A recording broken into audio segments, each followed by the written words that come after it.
Hey, and welcome to Tech Out Loud this week, where three college guys talk about the biggest names in tech. This is the news for the week of October 16th, and we're back on schedule. I'm Andy Dang. I'm Alex Weston. I'm Christopher Walton. And let's just get the elephant out of the room right now. The Razer is back. It's back, baby. I know, I can't believe it. So on Wednesday, Motorola announced in New York their Razer event that they came out, that we've kind of been rumored, it's been around, but they came out with a 4.3-inch phone that's super thin, 7 millimeters thick. That makes the iPhone 4 look fat compared to this beast.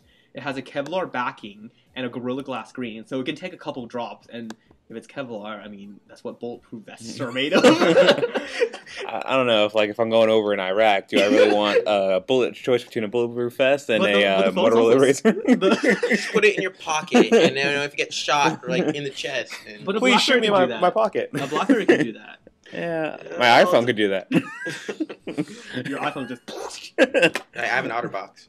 That's true. Those things... No accessory required.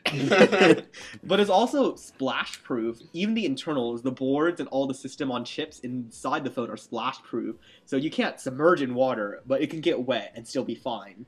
And it's running like a pretty powerful operating system. Yeah, it's running. And the thing is, a lot of people I know, if you're running something that powerful, you want a lot of battery life. And since they sealed the battery away in the sealable container, did they seal the battery? Yeah, the battery is completely sealed, so you can't access it because that way you'd have I have this backup, I could charge all the time. Boom, I could just throw it in there. So it's kind of they're gonna have to come out with I forgot what it is, the magnetic pad where you can just quick charge. Oh, right.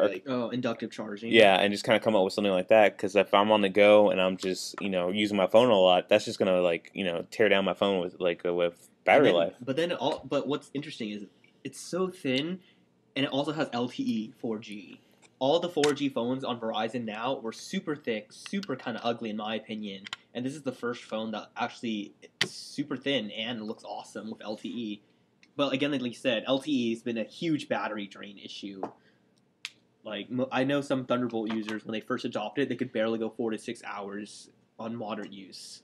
So I don't know how that's going to impact the battery life here. But how many times are you really going to use, the LTE? I know does it still give you the option to opt out, where it's you can go 3G? Thunderbolt didn't. The Thunderbolt didn't? Yeah, I didn't know Thunderbolt was always 4G on all the time.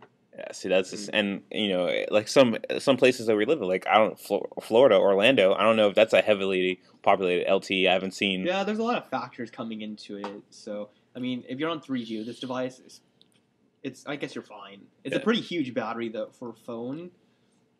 And then what's interesting about it is it's the only phone that has a QHD Super AMOLED display, which made me kind of think this was a fake when the rumors started flying around, because Super AMOLED is a technology only Samsung has used up to this point. Samsung made this technology, and only they have exclusive use. If you don't know what Super AMOLED is, it's what Samsung used in their first generation Galaxy S phones, which made the phones super clear, the blacks were so deep, and the colors were just so vibrant. And then now they put it on a quarter HD display. I think it looks awesome. I mean, it's very tempting to buy this phone right now. I know, I don't even... iPhone 5 in the spring or Motorola Razr now. I never said I actually own a Motorola Razr, because when I think Motorola Razr, I'm thinking back 2000. You never owned a Razr? No, I never owned a Razr. I hated flip phones, because I was just what? I just was you're going to flip it open, and it's only so many times you flip it for that screen, it's just going to flop off and then break. I tell everybody in my circles, I'm like, if there happens to be a day where Y2K bug ever affects smartphones and I can't use a smartphone, I'm going back to my Razr V3, baby, all the way. Yeah, I actually did buy a Motorola Razr V3 back a few years ago, and it was for my mom. It was pink from Verizon. We ended up taking it back 2 days later. What happened? Just didn't like it. Oh, yeah. Well, I mean, I think it's the Motorola Razr, and the whole Motorola Razr brand is it's a general... Yeah, it's not a general topic. I would even say it's very well known. Yes, it's personal preference. That's what. Here you go. But then what's also interesting about this phone is, on stage, their CEO also demoed a watch accessory to the Razr that you would link it up to Bluetooth, and this watch would notify you when you get a text message, a call. The watch runs Android. It has a 600 megahertz processor. This is competing again with Apple's. Yes, it was, or not Apple, but like Nike's their Nike app that they've had, where it's integrated to all of the iPhone, iPod touches, where you can have the GPS coordinates of where you're running to. You could have a power song, and if you're in certain areas.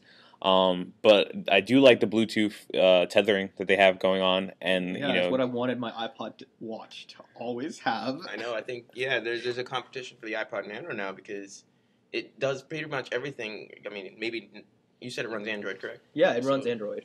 Apps. Well, I mean, are you really going to use apps on a 2-inch screen? Good point. And neither the iPod Nano. Yeah. So. I mean, I wanted something to notify me when I don't want to put my phone on vibrate because vibrate takes more battery than sound does. So I could just leave my phone off silent and then have my watch notify me whenever I have a notification. Right.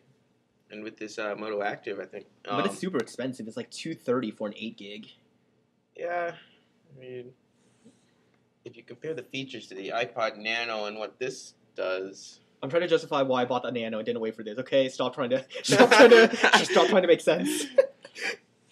But what's my biggest issue with the Razrs? This is a brand new spanking phone, and then that night, a couple hours later, Google and Samsung got on stage in Hong Kong and announced the next best Android phone, the Galaxy Nexus, which is an awful name. They should have stuck with Nexus Prime, but they announced it with ice cream sandwich, and it was pretty awkward to me because.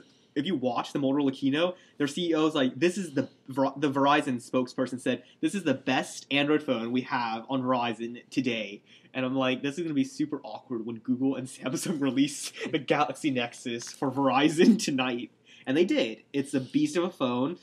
It's a 720-inch screen with a 4.6-inch display. So that puts the pixel density almost as great as the iPhone, almost retina display quality. What do you guys think about this phone? It's the competition for Android, for Motorola's Razr. True. I mean, Do you think it's a competition for Razr? I mean, this is like strictly made by Google. Yeah, this is Google's Nexus. And I think I like the Nexus One, right? The first one, and that was a great phone.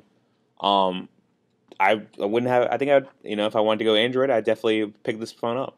Like if you were put in a position where you had to choose between the Motorola Razr and the Galaxy Nexus, what would you choose? Galaxy Nexus. Motorola Razr.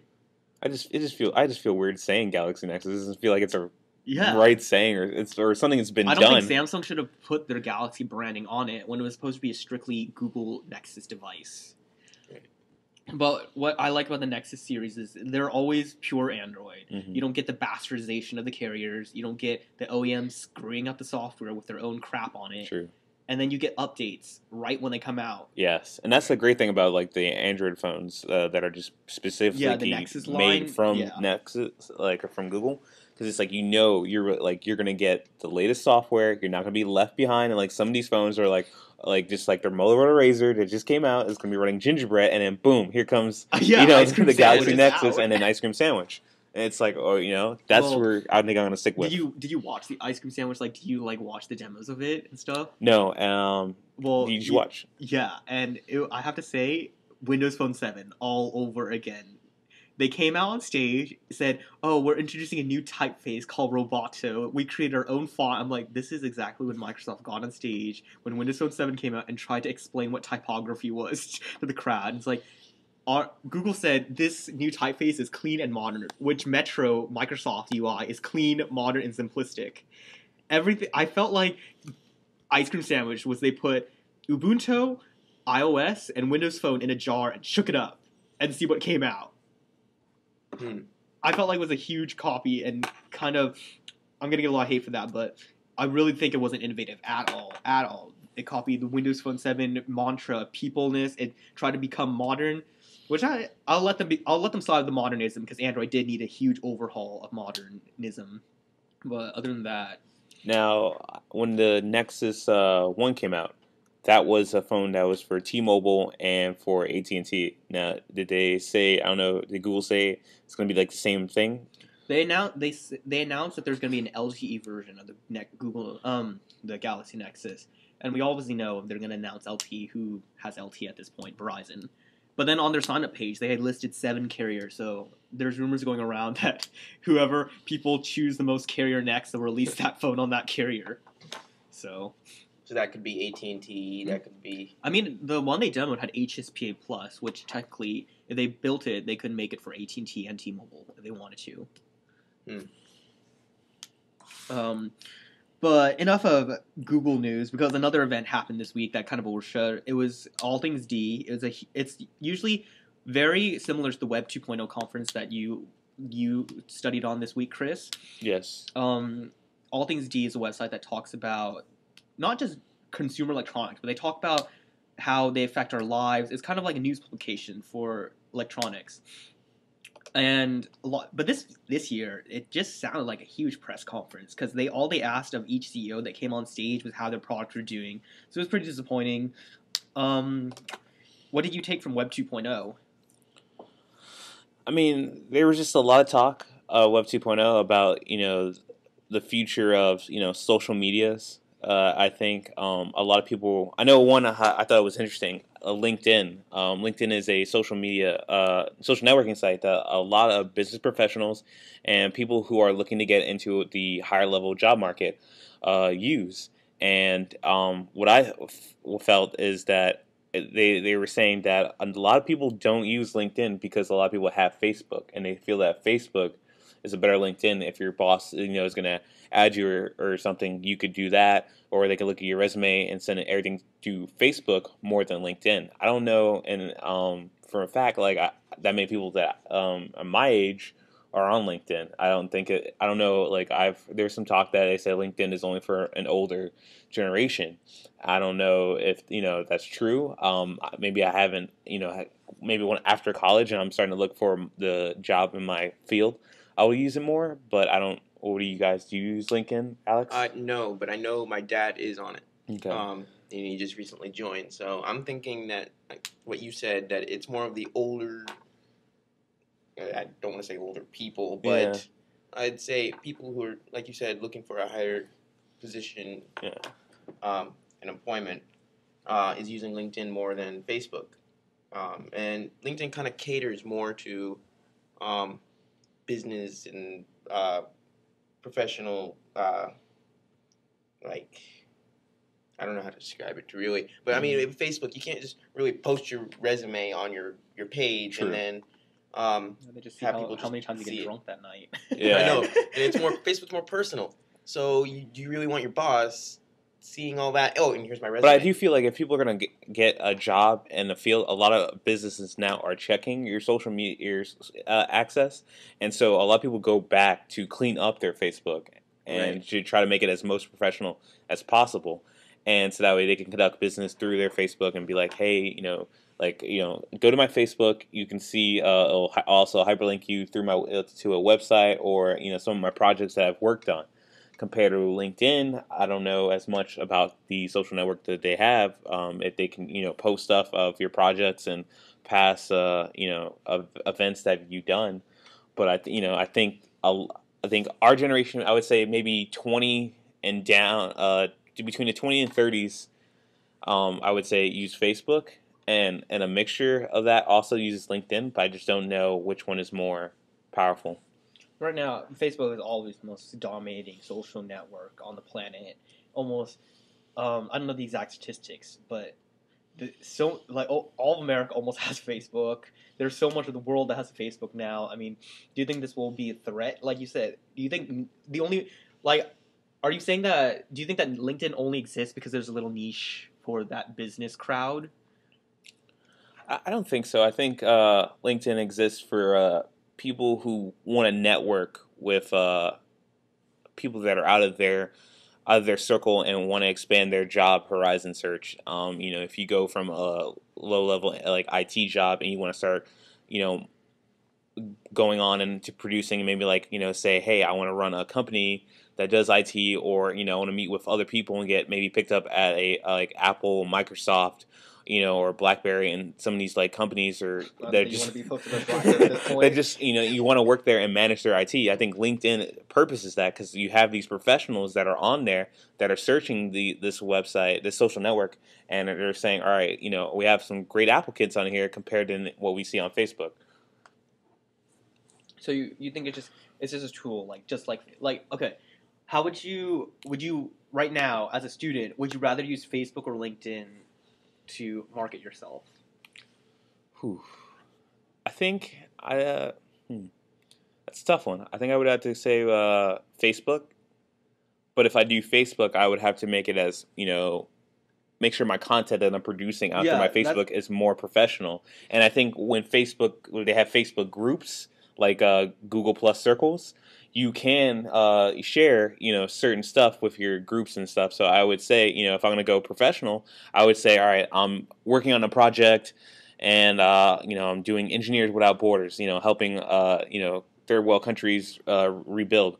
So you just kind of want a curation of what is going to help you look better for the job you're applying for. Yeah. And what I also might suggest is, say you don't want to actually use your Facebook profile. What you can do is create a Facebook page that literally just looks like a profile. Yeah. The only difference is add as a friend is what, like this page. Like this page, yeah. But you can post your picture and you can just post your and that's still using Facebook though. That's the thing. Yeah. So all right, that's also taking away more from LinkedIn. You can go and have like your regular Facebook page, and then make a Facebook fan page of yourself and promote yourself as as cleanly as possible and professional, and have those two worlds of your personal life and your work life separate. Right. I think Facebook does a good job of that, and you don't have to really go out and venture into a different social network to do that, like as compared to LinkedIn. On besides just Facebook, do you think, I know I ask this a lot, but you think LinkedIn will become bigger, like not bigger than Facebook, but do you think eventually, because our generation is kind of what helped Facebook take off, True, or the generation before us, the college kids, as they're growing up and trying to get into the workforce, do you think a lot of them are going to start migrating to to LinkedIn?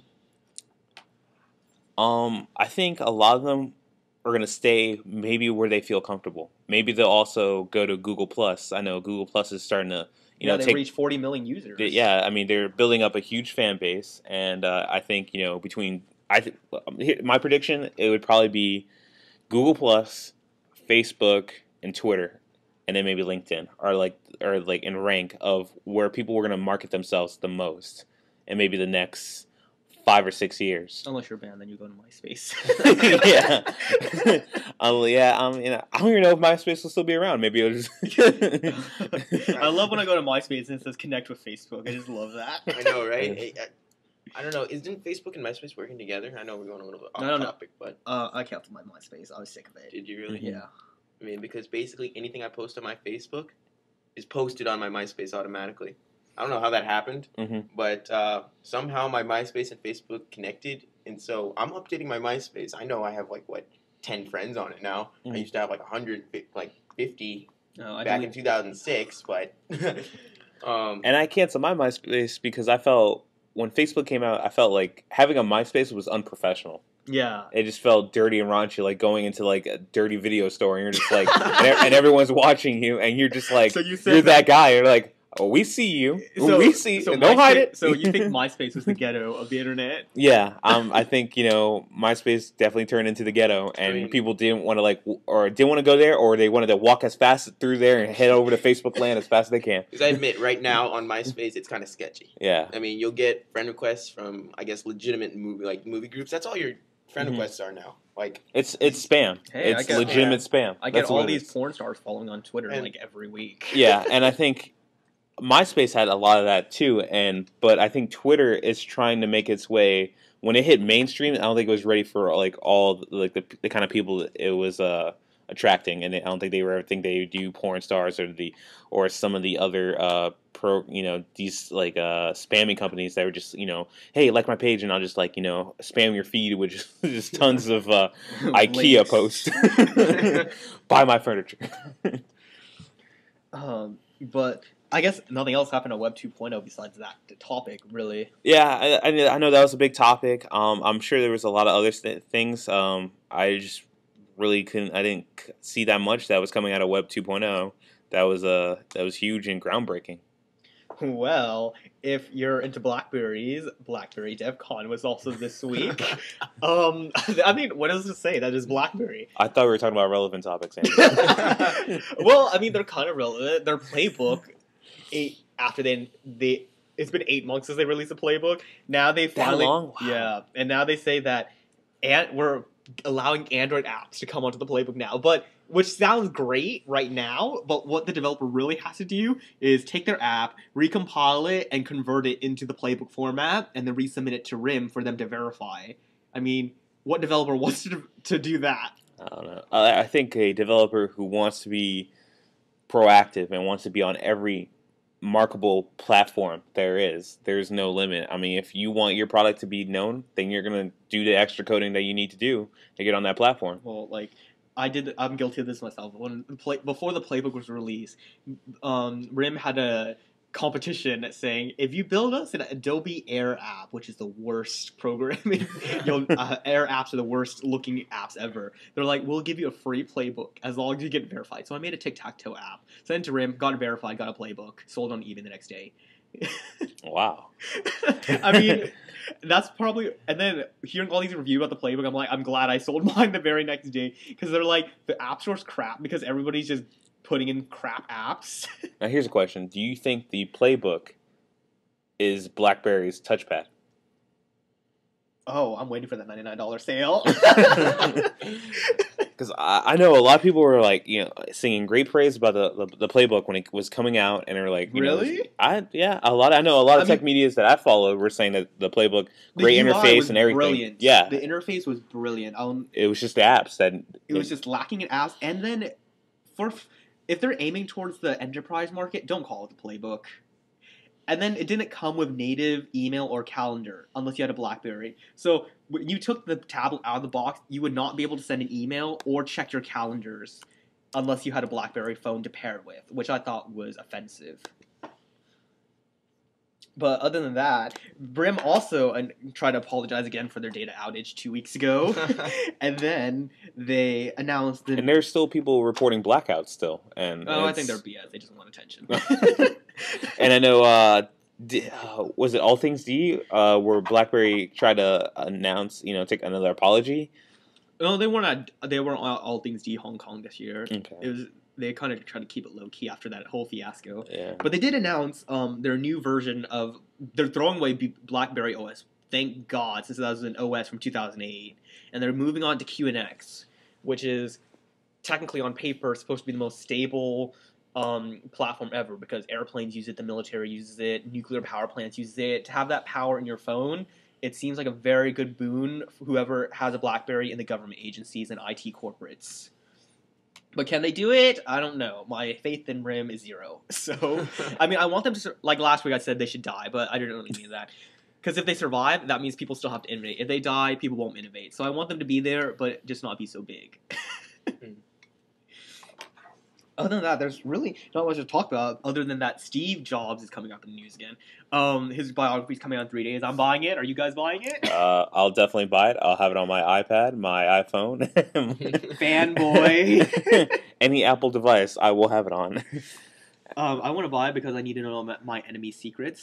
So, but what was interesting about me, the Huffington Post got a sneak preview of the book, and one of the greatest flame war starters today was in the book. Steve Jobs says this is what Steve Jobs says about Android. Quote on Steve Jobs: "I will spend the rest of my last dying breath if I need to, and I'll spend every penny of Apple's $40 billion in the bank to right this wrong. I'm going to destroy Android because it is a stolen product, and I'm willing to go through thermonuclear war on this." That was a little intense. Deep stuff. I didn't know he hated Android that much. I mean, it was a burning passion. It was just...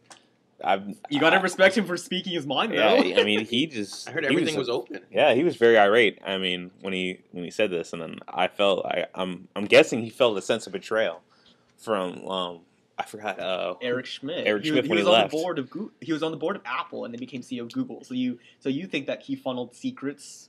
Do you think that comment was like directed towards Schmidt?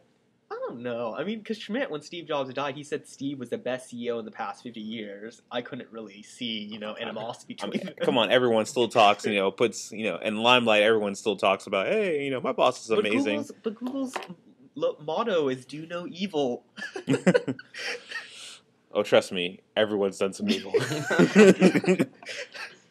And then, but on the sad news, he wasn't as known as Steve Jobs, but I think as a programmer, I want to give my respects to Dennis Ritchie because he was the creator of the C language and he was also the creator of Linux. Not Linux, Unix, which became Linux, which became Mac OS X, which became Android, which became everything we almost own that's not Microsoft today. So he passed last week, and I just want to give my condolences to him. Even though he wasn't as known as Steve Jobs, in my heart, he was a lot more important to me than Steve Jobs.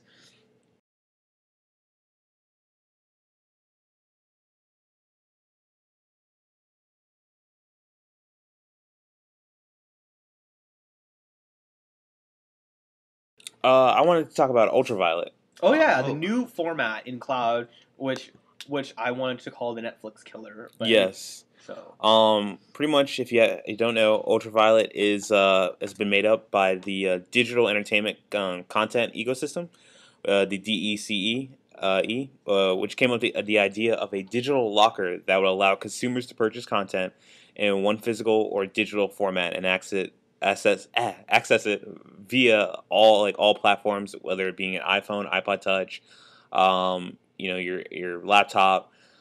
Maybe I don't know if it's being you're going to access it during the Flixster app. I don't know if the Flixster app is on the Windows phone. Yeah, it's on. It's on a Windows phone, so it's going to be cross-platform, which is pretty cool. So they don't really need, if they're partnering with Flixster, that means they really don't need a separate app. They just integrate everything within the Flixster. Everything's going to be integrated into Flixster. Cool. A little separate section in Flixster will probably come out with like a new update. It'll say, "Oh, download this," and you'll be able to access your content. Now, what's the price on it? Is it going to be I think it's going to be like, I know a lot of products, a lot of DVDs back then where they charge it'd be, the standard format would be $15 for the standard DVD. I know $4 more you can get the digital copy, which will allow you to download that copy and save it onto your iTunes or QuickTime, I think, as an MP4, and you could take that copy anywhere. But once you took that code, it was only able to use it once. You weren't able to use it again and again, multi-access it. And this is what Ultraviolet's letting you do.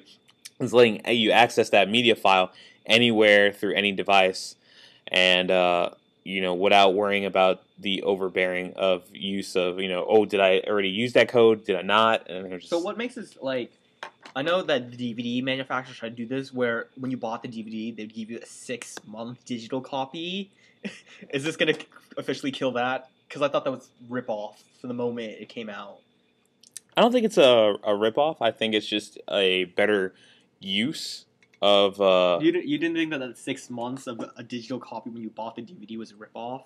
What was stopping me from ripping the DVD on my laptop and having a digital copy that way? Because I know whenever I get a DVD, I open up Handbrake and I throw it in there, and then I rip it, and I have my own digital storage locker.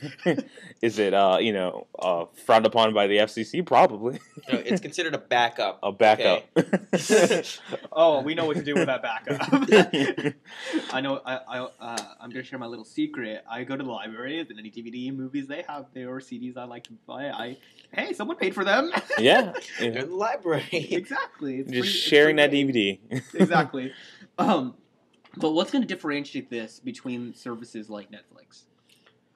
Well, I think a lot of people who still who are wanting better content, instead of waiting the 30 days. I know Netflix has this thing where you wait 30 days. It's a deal they made with like a lot of the movie productions.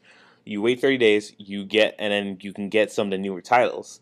If the DVD already comes out and it's like, all right, you can have it on Ultraviolet, and when you pay, you're paying for it, you'll pay that $20.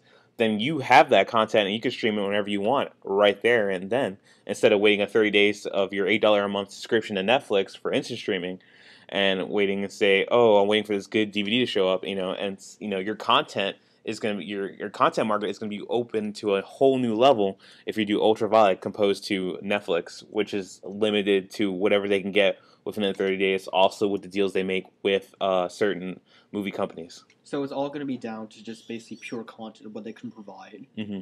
But it sounds interesting. I mean, it's taking what you're saying. It sounds like it's not DRM, which I told I would never was big into iTunes because everything on iTunes was DRM and you couldn't move from one device to another. But if it's DRM, but Apple got rid of that too. Yeah, now. Apple finally got rid of that. But it took them 6 years. 10 years actually, because iTunes came out in 2001. 2001, but also iTunes was the first company that say, look, everyone needs to sell their music at a reasonable price. That's true. They got it to 99 cents. To wait a little while to get it to be DRM'd. I mean that's understandable because they were able to let's say one major deal at a time. Well, now that it's DRM free, I might shop an iTunes store again, even once they fix the interface of iTunes. But I really want to invest in Ultraviolet, especially if it's DRM free. That's a huge bonus for me because I have so many devices that I just want to watch movies on. Yeah, I know Ultraviolet. The three films are going to be so far Horrible Bosses, Green Lantern, and I think let's see, Planet of the Apes. And they need better movies. Will be the three movies that they'll have available for use for Ultraviolet, and is this pushing, or do you think physical media is dying? Definitely. So DVDs, because I know, people used to have, you go to someone's house, it was like a movie fanatic, they have, the spindle of DVDs, what am I going to watch now? And then to be able to condense that and to have all that on the, on the storage cloud, that's pretty cool. There's something so nostalgic about having, those DVDs, because I still have all my Disney VHSs. I'll never throw those away. I'll find a VHS player and watch those again. See, all my VHSs, I just converted them into DVD format. Well, I know. So now I got to convert my DVD format and throw them in there into my into the cloud service, and just that way I can keeping some of the major titles that I've always liked, and never worry about having to find a media device to play it on. But I think that if it's going to be a cloud service, they should not charge the same as a physical media. With that physical media, at least you have the assurance that if anything happens, you can just if you ripped it from the DVD to your computer and anything happens to that file, it gets corrupted, deleted, whatever, you still have the DVD and you can do it again. But a cloud file, you pay the same amount for a physical copy, but what if something happens to the cloud file? Would they let you download it again free? I'm thinking so, because I know they're doing where you can either buy the physical format and then you get the digital access, which lets you you can go get it digitally and keep it, or you can just download the digital format and still be able to keep that around. I don't know if they'll send you the physical content if you already if you want the digital. That'd be kind of a cool option if it's look, I bought digital and your cloud service is getting ready to expire. I want all the digital formats that I have. I want you to send me the physical media for those. So they can send you the physical media too. They haven't stated that, but I'm still waiting for more information since it's a brand new topic that just came out. Okay. Well, we'll just keep our eyes open for that. But it sounds great because I never was big into Netflix just because of the lack of content on it. So I think if this comes out and it has the good content I want, then I'll definitely switch to it. And I know Starz left Netflix. Oh. And Netflix is like, don't worry, I made a deal with Discovery. And I'm like, well, that's great, Netflix. What I want to watch is more documentaries of whale. I watch documentaries. Yeah, but I also want... The last thing I watched on Netflix was a documentary on Helvetica. That was an awesome documentary. But I want new content. I want to be able to be, seeing, let's see, Ides of March or Real Steel that just came out. In 30 days. I don't, want to be able to wait, and then 2 years later, I get to... You don't want to wait to the Blu-ray DVD releases? No. I want to be able, if I'm paying extra, to get my stuff out at a faster time. Because I know DirecTV made a deal with some of the movie places, movie theaters, AMC, I think AMC and Regal, where it was, they'll show the Harry Potter movie 30 days after it was supposed to come after the movie. It'll put on DirecTV, and for $30, you can watch that movie at home. Now, is that a lot of money? Yes, but do people also pay big money to watch prize fights on for UFC or World Boxing? So basically, pay-per-view for movies. Pay-per-view, yeah, but it's per this pay-per-view, you're getting new content that's just came out of the movie theater not that long ago. Okay. Well, that's definitely something to keep an eye out for anybody who's into tech. And basically anybody who loves movies. Like, I run a film production company. I love movies. So we have 2 film production companies here. Right. So we'll definitely keep an eye out for that. Did you want to pitch your film production company? Oh, no. We're not selling out here yet. Well, This is an ad-free business unless anybody wants to come and sponsor us. Feel free. Feel free. Either of us. Yeah. But if you want to get into contact with us, we have a Gmail at fansoftechoutloud@gmail.com. We have a Twitter, TOL Podcast. Our Facebook is www.facebook.com/techoutloud. And we'll archive all of our podcasts on our YouTube channel at TOL Podcast. This has been a kind of really great week. I mean, for anybody who loves tech, this is basically a plus week for anybody. Yeah. Other than that, I'm closing it. Let's just close out. I'm Andy, always joined by Alex Weston. And Christopher Walton. And next week is special because we'll be podcasting Sunday, which is later because I'm going to Nokia World. And I can't wait to see what Nokia has in store for me there. And I'll bring a special guest. Other than that, until next time.